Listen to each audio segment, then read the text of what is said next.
आगामी 25 मई दिन शनिवार को रांची लोकसभा सीट के लिए लोकसभा चुनाव होना है। ऐसे में चुनावी प्रचार प्रसार का अंतिम दौर है और इसके लिए राजनीतिक पार्टियों अपने पूरे दमखम के साथ अपने अपने समर्थित प्रत्याशियों के चुनावी प्रचार में अपना पूरा ताकत झोंक चुका है। इसी के तहत राजधानी रांची के हाईटेंशन मैदान में अखिल भारतीय कांग्रेस कमेटी की महासचिव और स्टार प्रचारक प्रियंका गांधी चुनावी सभा में उपस्थित हुई। वहीं चुनावी मंच पर इंडी गठबंधन के लगभग सभी आला नेता भी उपस्थित रहे। प्रियंका गांधी का स्वागत पगड़ी पहनाकर किया गया। रांची लोकसभा सीट से इंडी गठबंधन महिला प्रत्याशी यशस्विनी सहाय के समर्थन में चुनावी सभा को संबोधित किया। Bureau report news EVN। ये दुख की बात है कि आज हमारे देश के जो सबसे बड़े नेता हैं वो इतना भी आदर नहीं कर रहे हैं हमारे देश की जनता की कि चुनाव के समय जब वोट लेने का समय है, 10 साल आपकी सरकार रही है, तो कम से कम जो जो आपने किया है विकास के लिए वो गिनवा लीजिए। जो आप करने जा रहे हैं वो बता दीजिए नौजवानों को।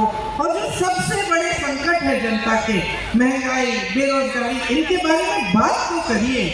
ठीक है, आपसे नहीं रुक पाया, आप नहीं कर पाए, ये रुपए आपके खातों में डालेंगे तो उस वादे पे खड़े उतरिए।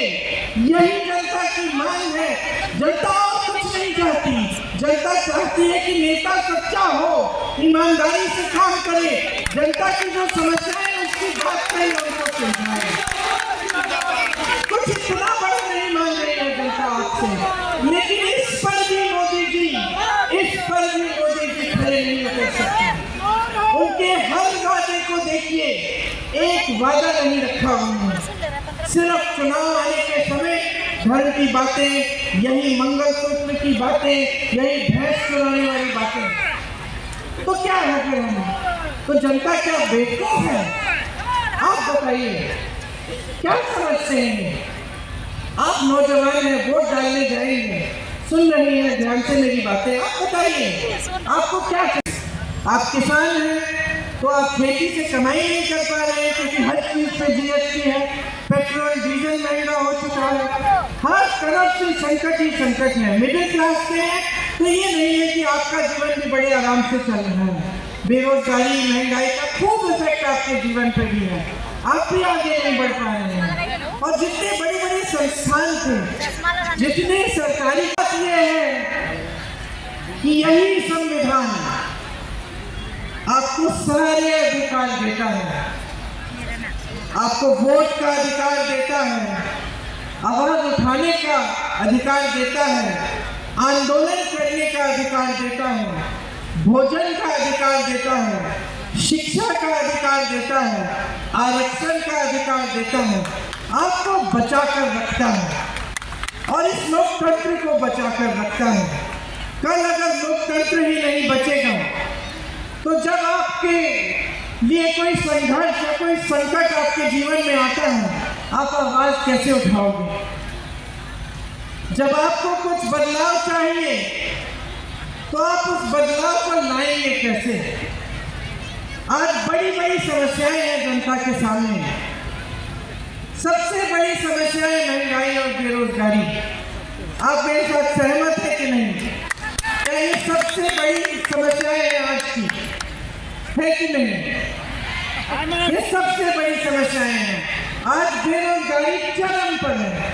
45 सालों में इतनी बेरोजगारी नहीं रही। 70 करोड़ नौजवान इस देश में बेरोजगार हैं और आज वो जमाना नहीं रहा बेरोजगारी। आपके खरबपति मित्रों को आगे बढ़ाएंगे, हमें बर्बाद कर देंगे, ये कानून नहीं चाहिए। मोदी जी के अपने घर से निकले उनसे बात करने के लिए, सुनवाई हुई उनकी, 600 किसान शहीद हो गए।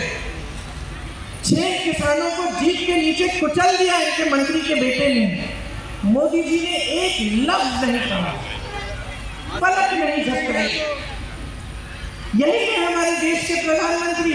चुनाव आने लगा उत्तर प्रदेश का, उस समय विधानसभा का चुनाव था, चुनाव आने लगा, वोटों की बात हो गई, भैया कानून रद्द कर दो। कानून रद्द कर दिया। तो जब कानून चुनाव के लिए रद्द हो सकते थे, तो जब 600 किसान शहीद हो रहे थे तब क्यों नहीं किए रद्द आपने? क्योंकि गहराई नहीं है। बोलिए तो सही, कहिए कि मैं जा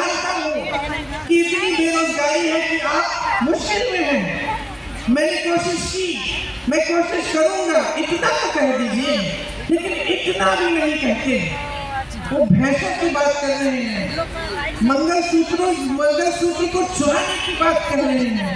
कभी इंटरव्यू देते हैं तो जो 10 सालों से उनकी राजनीति रही है, धर्म की राजनीति, जिस आधार पर उन्होंने हर एक भाषण दिया है और आज भी चुनाव में रोज दे रहे हैं, उस पूरी राजनीति का खंडन एक इंटरव्यू में कर डालते हैं कि अगर मैं हिंदू मुसलमान की बात करता तो मैं इस देश के प्रधानमंत्री बनने के लायक नहीं होता। खुद कह रहे हैं, खुद कह रहे हैं।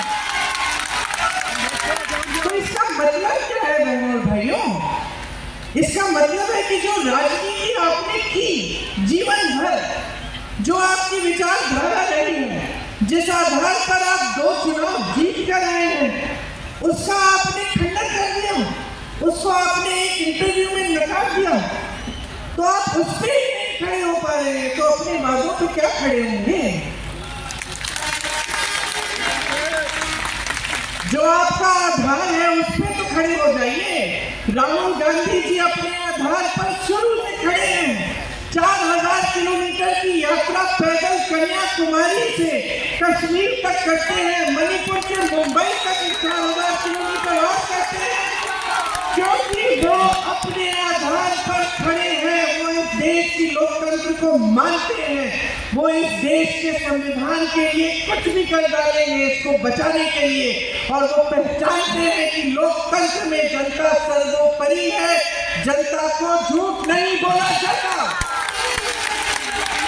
और अगर जनता को झूठ बोलेगा कोई नेता तो लोकतंत्र उसे सबक सिखाएगा। वो समझते हैं इस बात को। और मैंने ये अपनी आधार की बात क्यों कही, यहाँ से क्यों शुरुआत की मैंने भाषण की, क्योंकि एक गहराई होनी चाहिए नेता में जो पद संभालता है उसमें एक गहराई होनी चाहिए, उसमें एक श्रद्धा होनी चाहिए अपने देश के प्रति, अपनी जनता के प्रति। और वो श्रद्धा बोली में सिर्फ नहीं प्रकट होनी चाहिए, वो श्रद्धा